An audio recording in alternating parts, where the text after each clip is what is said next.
Hey guys, I got a request to showcase my DC20 solo play, so I'm gonna go ahead and do that for you guys here.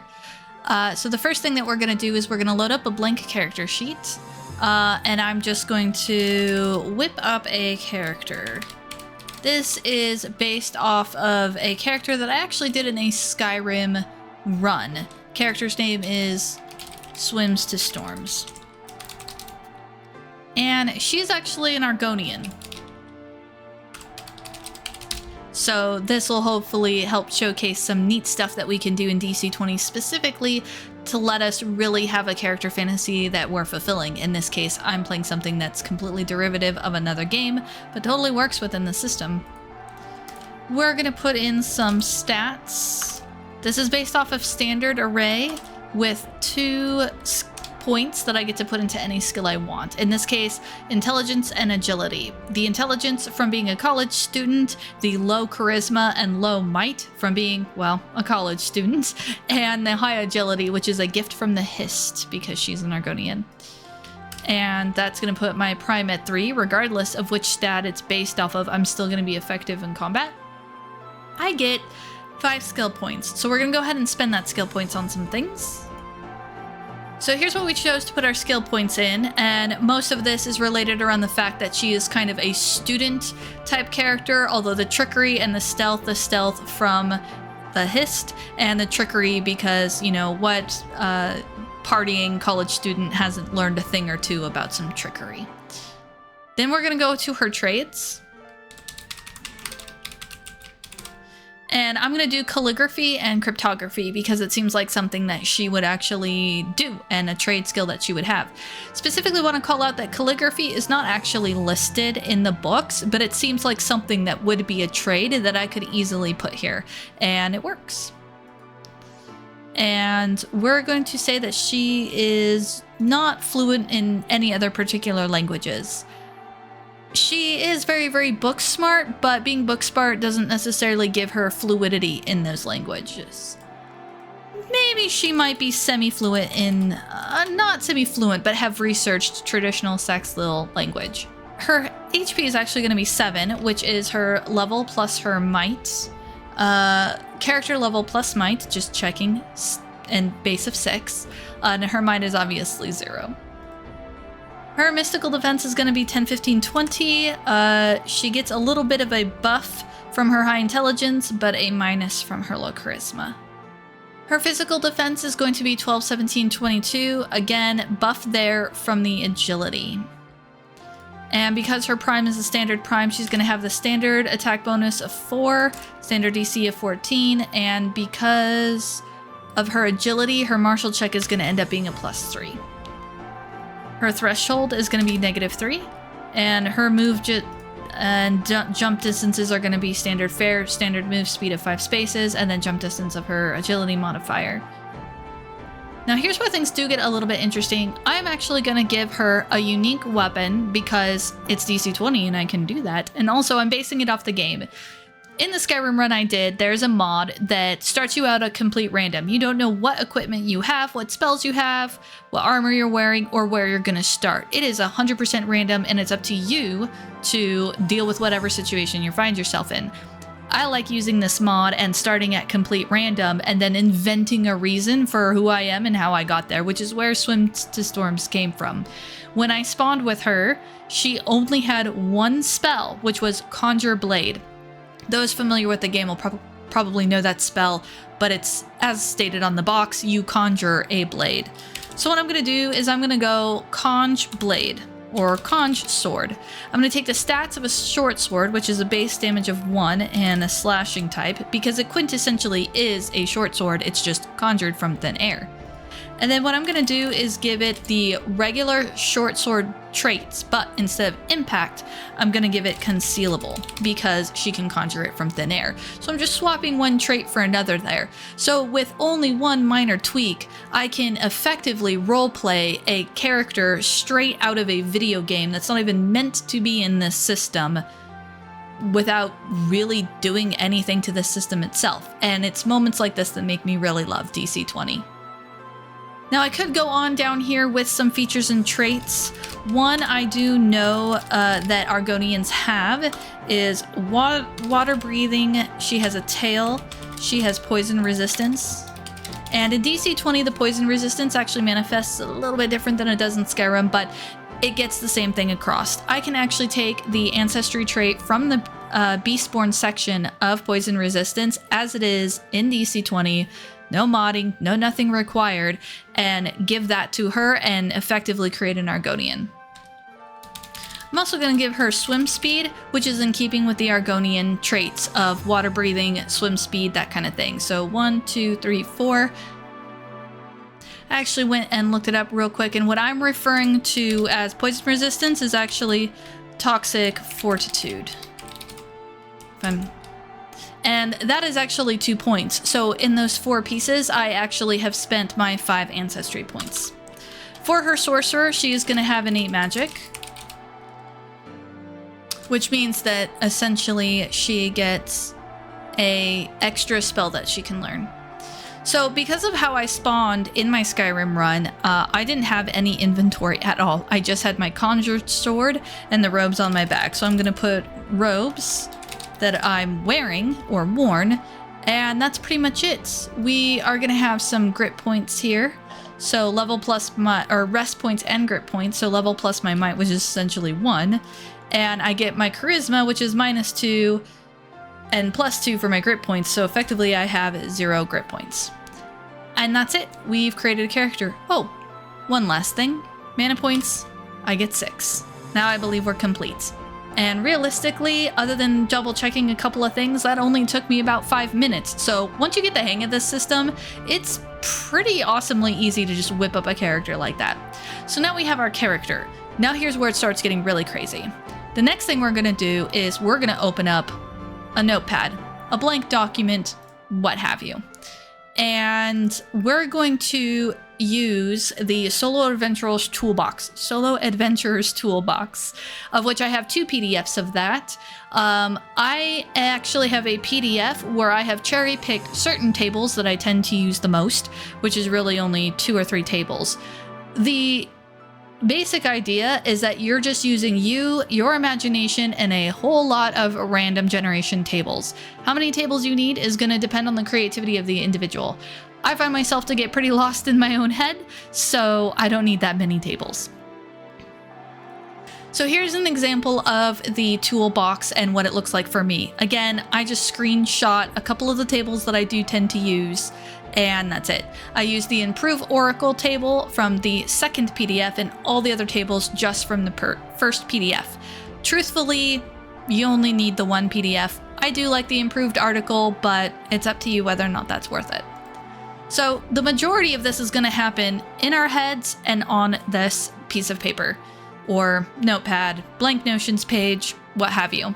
So what we're going to do is we're going to start out with who we are and maybe how we got there. So here we have just a brief little idea of how we got there. When I started my game in Skyrim, what I decided was that she had taken a drunken bet with a Nord when she was caught boasting about how great she was, and the Nord challenged her that she would never survive a day in the Skyrim wilderness, and she took that bet. And now she finds herself here in the middle of Skyrim, tasked with trying to find her way home. And if she does, the Nord will give her her weight in gold. So now we need a quest. Well, this is where some dice rolls are going to come into play. So we're going to go ahead and pop onto screen my app from my phone, which has my little D20 here. D20 or some D percentiles, because some of the tables do have D percentiles. So in this case, we're going to go over here to our problem and resultant quest table. And I'm just going to tap this one more time to see what I get. Wow, I got a 93. So we're going to come down here, and a 93 is huge battle about to erupt.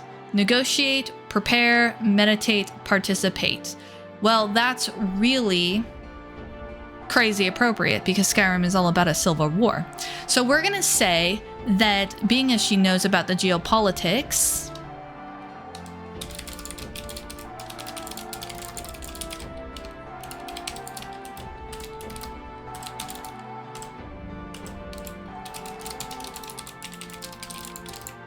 Now, I'm cutting a lot of this out of me actually typing this because it's just me quietly typing to myself. But really, this is kind of a big part of what the solo play really is. It's you picturing what's going on in your head and writing or typing it out. And you can be as explicit and detailed as you want, or just have little one-word reminders of what's going on.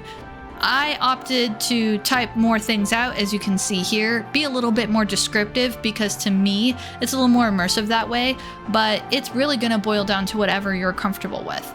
In this case, I'm imagining that she started out when she stopped off from her carriage in whatever city she was in, and there's a recruitment officer there handing out pamphlets, trying to get people to sign up, and we're gonna say they were trying to sign up with the Imperial army. Now here's where the Oracle kind of comes into play. It's referred to as the Oracle, but all it really is a dice roll yes-no mechanic. So the first thing that I'm going to do is I'm going to say that Swims is not entirely sure about this whole situation. The guy is telling her that if you don't fight, you're gonna die. You need to come fight for the Imperial army. She's not really sure if she buys that, so I can just ask the Oracle any question that is a yes-no question. Or I can do something like a skill choice. So the first thing I'm gonna do is ask myself, does the NPC really believe this? Does he really believe in his cause, or is he just doing this for a paycheck, essentially? So I'm going to go back to my d20. I'm going to let it do its thing as I switch. And what I'm going to do is I'm going to roll this d20 for, does the NPC believe what he is saying? And I got a 19, which is yes and. So what I'm going to do in my notes here is anytime I make a skill check, I'm going to put a bracket, and then I'm going to put the result of that check. 19. And then I'm going to put in words what the result is. Yes and. And usually during my solo play, I know what that skill check is. I don't need to necessarily put in there that that's what I was checking for, because I remember going through it as I write it, as I go. So does he believe what he's saying? Yes. And yes, he believes it. And he thinks that Swims to Storms is going to make a perfect scout. He grabs her, shoves a pamphlet into her hands and says, "Come with me," and leads her around the back, and she kind of just goes along with it because she's like, what is going on? So now we've added on to our story here a little bit that she's been ushered into a barracks where she can get outfitted, and she needs to go explore the countryside for incoming troops. A battle is coming to this town, whether they like it or not. And again, most of this was done with 1 or 2 random rolls and just off the top of my head thinking, what would Swims do in this situation? What would this NPC be realistically doing in this situation? And often just the answers to those questions can get you a long way. So in this case, maybe we want to do something like a survival skill challenge for her to go out and exploring in the wilderness. She's a little shocked by all of this, but at the same time, there's something wild within her, that part of Argonians that comes from the Hist, that is kind of enjoying the sense of adventure and danger. So we're going to do a survival check to see if she makes it or not. So we're going to go back out to our character sheet, and we're going to see that she doesn't really have anything in survival, but she does have a high intelligence. So we're going to do a quick roll. And she got an 11. So I can do brackets. And if I do want to get specific about what check I'm making, I can do that. I can say survival. I got an 11 plus 3, which is 14. And we'll say that the DC was probably somewhere pretty easy because she's in a settled area, so probably a 10. Now, one thing I am a little guilty of is doing the rolls before I've set the DC. If I can make one piece of advice, it's doable, but you probably should come up with a DC, or at least the semblance of easy, medium, hard, 10, 15, 20, in your head before rolling. In this case, I rolled, saw the result, and figured, yeah, that's probably good enough. So I sort of made the DC up on the fly in my own head. But there's nothing saying that there's anything wrong with doing it that way, because the best part of solo play is it's really just for you. I honestly could entertain myself for hours doing this, and it's really amazing how much a few key dice rolls can really change the trajectory of things. If I hadn't have rolled that 19 when I asked, does the NPC believe what he's saying? I mean, I didn't even roll a skill check for her or anything. Just me asking the oracle that made the story go in a different direction. If I would have rolled a no, she might be still in town for all I know, but here we are. We're off on adventure already. Now here I've added a little bit of flavor. Because I passed that DC on that survival check, nothing bad happened to her. She is doing just fine. But while I was typing that sentence, it just popped into my head this image of swims to storms in nice college robes, wandering around in dirty snow and getting mud on her boots and such. And I thought, or pictured rather, her coming up upon a wolf's den, and I thought, oh, this would just be perfect. So now I'm not sure if there should actually be wolves in that den or not, so now I'm just going to take advantage of that oracle mechanic. Is there wolves in the den? And we're gonna roll a 6. And a 6 is actually going to turn into no. So now I'm just going to put in here 6, no, because I rolled a 6 and it equated a no. Now I'm going to ask the oracle, did she find anything else? Did she find any clues? You could do this one of 2 ways. You could ask the oracle and just have it tell you, much akin to the way a player would ask a DM and the DM would either say yes or no, or you can ask the oracle to find out if there is something there and then roll an investigation or awareness check to see if the character notices. So you can have the simple version of just asking the oracle and having it dictate the story, or you can break it down into smaller pieces where the oracle has knowledge just like a DM would, where you know that there's something there or not, but that doesn't mean that the character knows. Just in this case, let's go with the simple option to start. Oh, so I rolled a 7, which is no. That means there's nothing there at all. So a 7 and no. Now picture what that would have been like if I had rolled differently. For example, on that survival check, if I hadn't rolled high enough to pass that DC that I had set for myself, maybe I rolled really, really low, something bad could have happened. She could have scraped her knee, gotten hurt, lost her bow that she was outfitted with, which I just made up on the spot. But hey, that's the fun of it. You get to make this stuff up on the spot. And the cool part about being both the DM and the player is you can smooth those 2 roles together to kind of create a story with the assistance of the random tables. So let's take another example. Let's say I'm swims to storm and I'm back in that starting town. Let's go back to that quest table to see what else we get, because the incoming battle was just too Skyrim. It's crazy that I rolled that because that is exactly what happens in the game of Skyrim. But let's try something else just for fun. I got a 54 this time. So I'm going to come down here to 53 through 56. Nefarious or dangerous item is being transported. Waylay or hijack. So that is the quest that we have rolled. Now it's our job to figure out how Swims gets there. One thing I'll point out here is this little paragraph that I just did. Even though we rolled a quest, and what we're supposed to do is figure out how Swims gets to that quest, I sort of had a little introductory paragraph here where I just started with one sentence. Swims gets off the cart and looks around. And I couldn't help myself. I just wanted to describe the town and I wanted to put forth what I was seeing in my head onto the page. And what I ended up with is this fun little character moment where she's coming to grips with the first time of the environment that she's in, coming from a crowded city and going to an open mountainous region. So stuff like this is also really key to doing a solo Let's Play. You kind of can't be afraid to just let yourself go willy-nilly with it. And you can always return back to that last thing that you rolled. Now this next sentence is actually inspired by an NPC that I think is leaning up on a post in one of the towns somewhere, maybe not in Solitude, but either way, we're gonna say that she was walking around and she bumped into an NPC. He might shout something like, "Hey, watch it." And you can do full spaced, properly formatted dialogue this way, or you don't have to.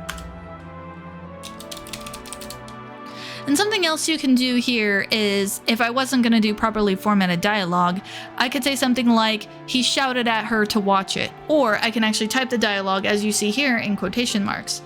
And I could say something like, she apologized, speaking more in the third person. Or I can take a more novelistic approach, as in an actual novel, and say, sorry, she offered, which is a sentence you might find in an actual novel somewhere. It's very writer-esque, I guess I would say.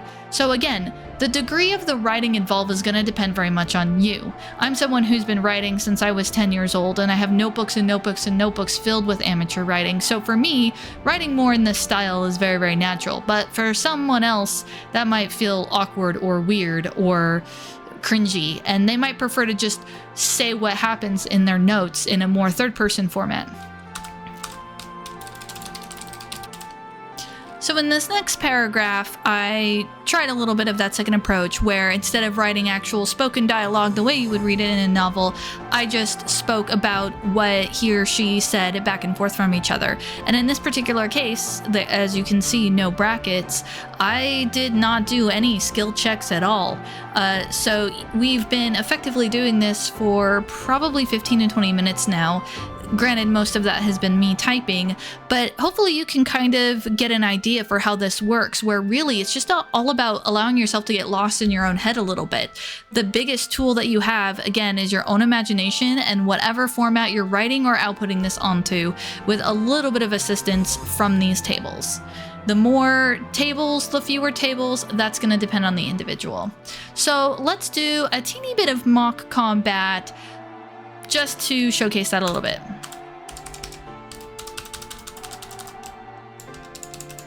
So let's say that she did end up fighting something. In fact, let's go over to a monster PDF I have, and the first thing that pops up is an ooze. Fantastic.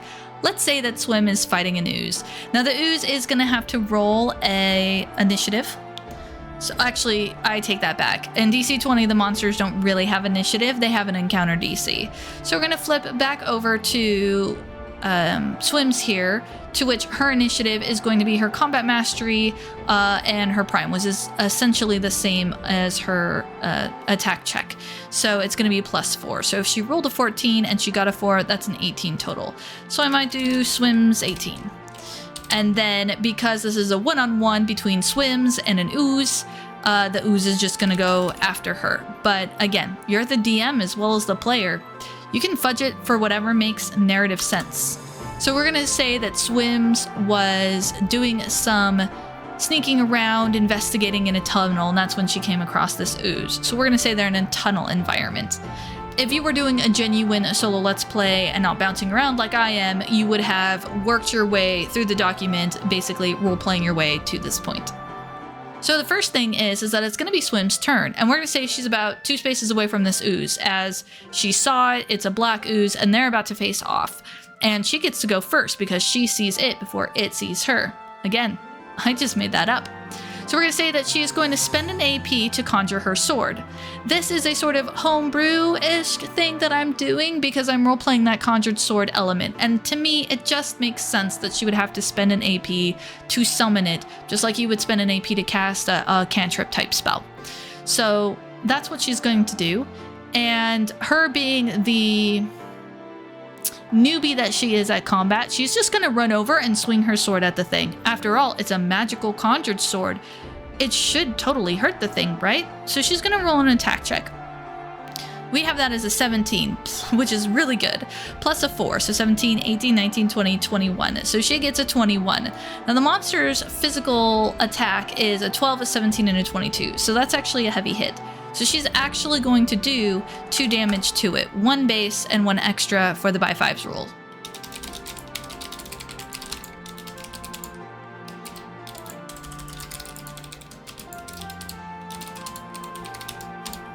And then what I'll do is that I'll do, for example, 2 damage in brackets, or if I want to include the attack, I would do 17 plus 4.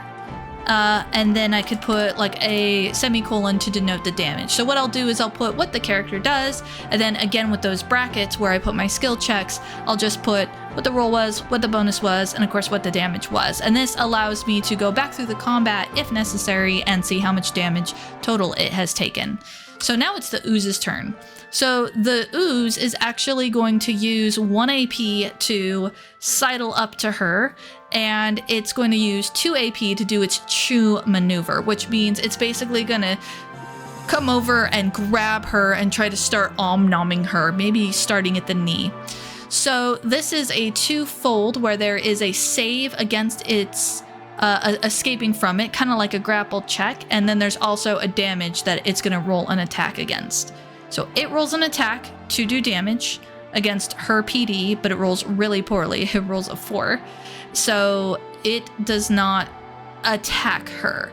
But then she's going to have to roll a save against it. It's going to be a martial check, which for her is a +3. So now she's going to roll a martial check. And she got a nat 1. So while the attack failed and she didn't take damage, she is now engulfed in this monster. And if she doesn't escape by the end of her next turn, she might take some corrosive damage. So now we're going to write all that out. Now, if I wanted to, I could have spent its last AP to give it advantage on that, but I didn't think of that at the time.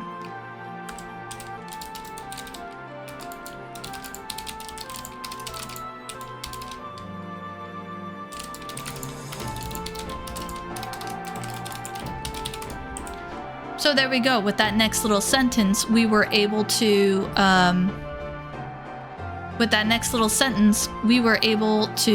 establish what was happened, and it just continues like this, so on and so forth. Now that she's trapped inside it, she might try to escape. So I'm gonna have her roll another martial check, and I'm gonna give her an advantage, or she's gonna spend an AP, so that's 2 AP total, to give herself advantage to try and get out of this check. Now, here's the other fun part. Whoops. Oh, that advantage was not very helpful. Wow, that advantage did not help.